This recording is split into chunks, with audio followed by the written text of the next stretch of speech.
Ayoko nga ng party. Ano isa-celebrate namin? Yung pagkakakulong ko dito? Billy, tama na. Baka magalit na naman si Tita Shirley. Ay, di magalit siya. Sungsuhan na ako sumunod sa kanya. Ano ba? Sabi yung ayoko, di ba? Danilo!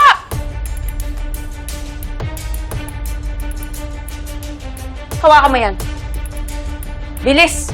Huwag si Tori. Huwag yung sasaktan! Huwag yung sasaktan si Tori! Ayaw mong saktan si Tori! Mag-behave ka! Diba, Danilo? Yan. Marunong ka palang bumihip eh.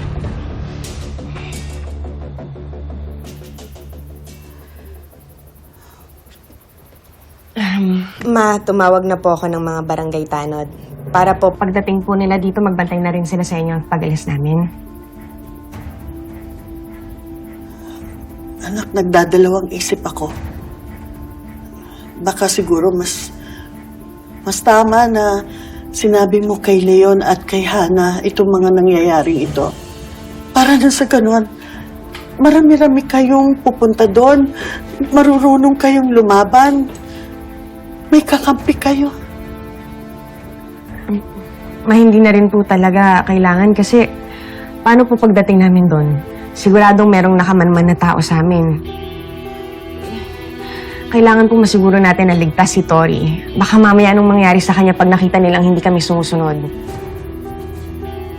Ma, huwag kang mag-alala. Akong bahala kay Christy. At pangako, kukunin namin si Tori, Ma. Ipangako niyo, ibabalik niyo ang apo ko dito ng safe, ha? Leon? Hindi ba talaga kang pwedeng sumama? Kahit ako lang kali yun. Gusto ko makatulong sa pag-rescue kay Billy. Kausa ko, Ago. Kung ako man ang tatanungin, gusto ko kayong isama. Kaso, hindi nga natin kilala yung mga kalaban natin ngayon at baka ituloy nila yung banta nila na gawin kay Billy pag hindi tayo sumunod. Huwag po kayong mag-alala.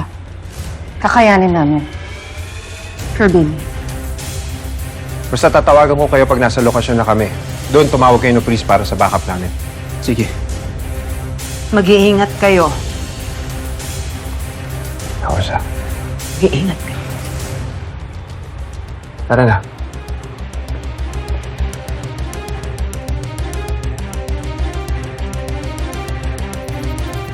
Yes, ma.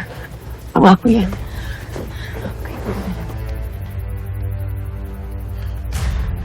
Patnubayan kayo ng Panginoon. Salamat, ma.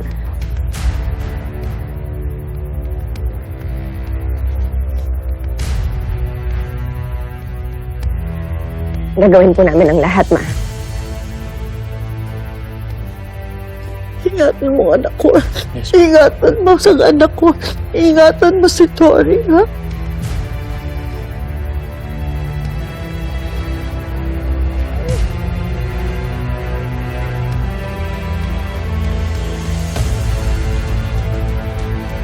Siguraduhin ko pong ligtas kami, ma. Iuwi ko po si Tori. Iuwi namin si Tori. Mauna na po kami.